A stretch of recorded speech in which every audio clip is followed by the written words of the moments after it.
Anak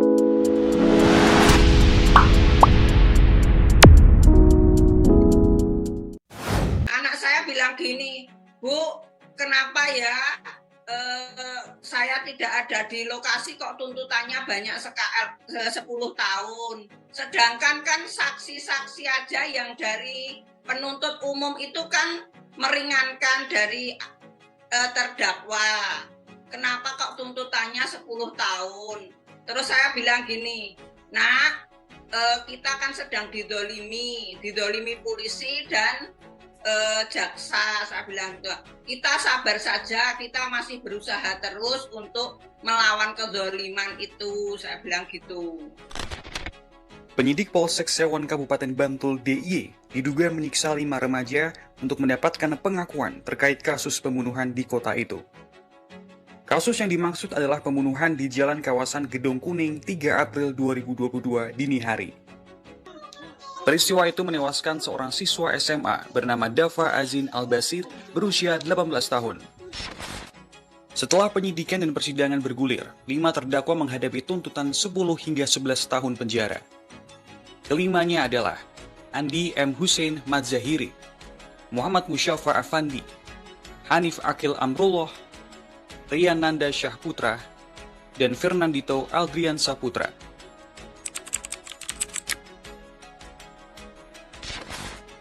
Versi polisi, kejadian ini bermula dari tawuran antar kelompok. Kami garis bawahi, faktanya memang tawuran antara dua kelompok dengan motif saling ketersinggungan, ejek-ejekan, memberi isyarat untuk saling menantang, mengeluarkan kata-kata makian, hingga akhirnya terjadi kejar-kejaran yang mengakibatkan ada satu orang korban yang meninggal dunia. Polda DIY mengklaim awalnya 2 kelompok terlibat tawuran perang sarung di kawasan perempatan Druwo. 5 pelaku yang melintas di kawasan Ring Road berpapasan dengan kelompok korban yang terdiri dari 8 orang. Setelah terlibat adu mulut dan saling salib, pelaku mengayunkan gear dan mengenai wajah korban di kawasan Gedong Kuning.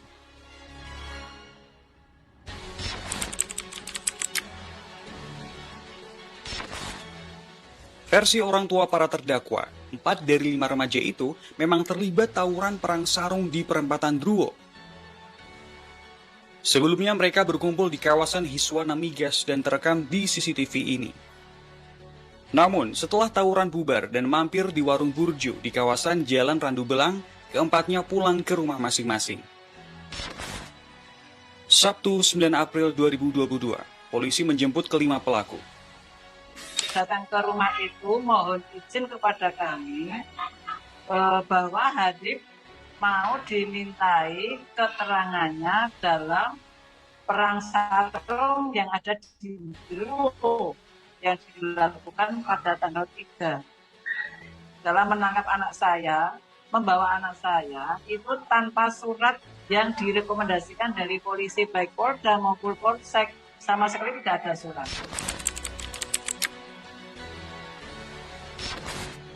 Polisi menghadirkan sejumlah barang bukti yakni 2 sepeda motor, gear dan talinya, golok, parang, serta CCTV di TKP. Pengacara salah satu terdakwa menyebut barang bukti tersebut tak cukup kuat untuk dipakai menjerat kliennya sebagai pelaku pembunuhan. Ada CCTV yang itu dibuka di persidangan ya, di beberapa titik itu. Nah, akan tetapi itu tidak dapat menunjukkan siapa pelakunya, itu nggak ada di dalam gambar CCTV tersebut. Yang bisa diperoleh hanya 2, yaitu jumlah orang dan tempat jadi. Tapi selain itu tidak dapat dianalisis apa motornya, kemudian siapa pelakunya, itu nggak bisa dianalisis gitu. Bahkan kami sudah menghadirkan ahli digital forensik, itu kemudian nggak bisa memastikan gambar tersebut. Akan tetapi kami mempertanyakan ya, kepolisian kok bisa dapat menyimpulkan pelaku, kemudian nomor plat dan lain sebagainya itu dengan CCTV, itu gimana caranya? Bahkan kami gear-nya ada, Nah, dan talinya juga ada, tapi kan kita nggak pernah melihat ada nggak sidik jari yang itu kemudian nempel di keduanya itu. Di dalam bukti persidangan nggak ada, cuman ada gear dan ada tali. Lalu terus itu bukti apa? Mereka dalam berita acara berita acara pemeriksaan itu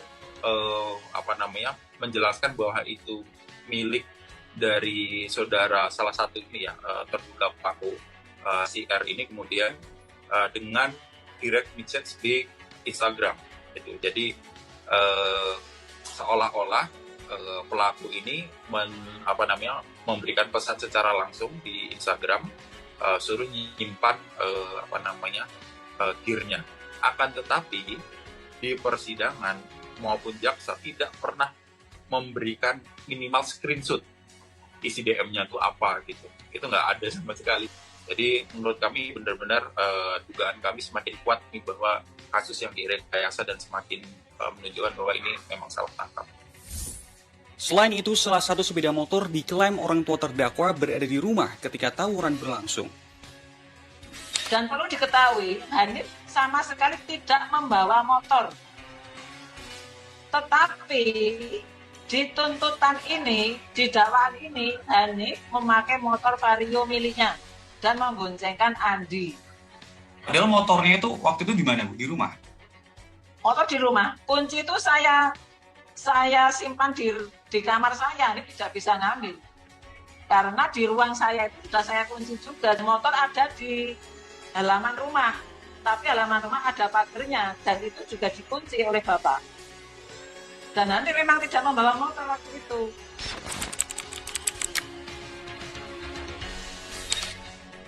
Orang tua juga menduga ada penyiksaan yang dilakukan penyidik terhadap para pelaku demi mendapat pengakuan.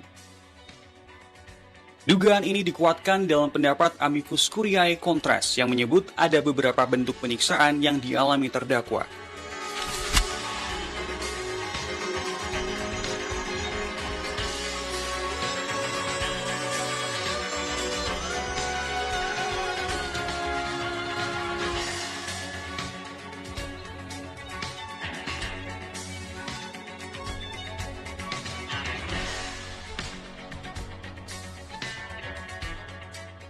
Tapi anak saya sudah bisik-bisik, aku nggak salah mbak, aku dipukul polisi gitu, dengan ketakutan sambil matanya sambil melihat polisi, curi-curi pandang gitu ya, sambil ngelirik-ngelirik polisi, saya dipukuli gitu. Mereka cerita ya bagaimana sampai di persidangan juga terungkap. Jadi anak saya itu dipukuli, di segala macam ya, orang dipukuli gimana sih, ada ditendang perut, misalnya paha, kaki gitu. Kemudian juga anak saya dipukul sampai mimisan gitu ya, sampai jatuh gitu kan. Jadi sebelum dimasukkan ke ruangan tertentu, itu sudah di aula itu sudah diajak oleh polisi. Anak saya dimasukkan dalam satu ruangan dengan 7 polisi, 7 atau 8 gitu mas.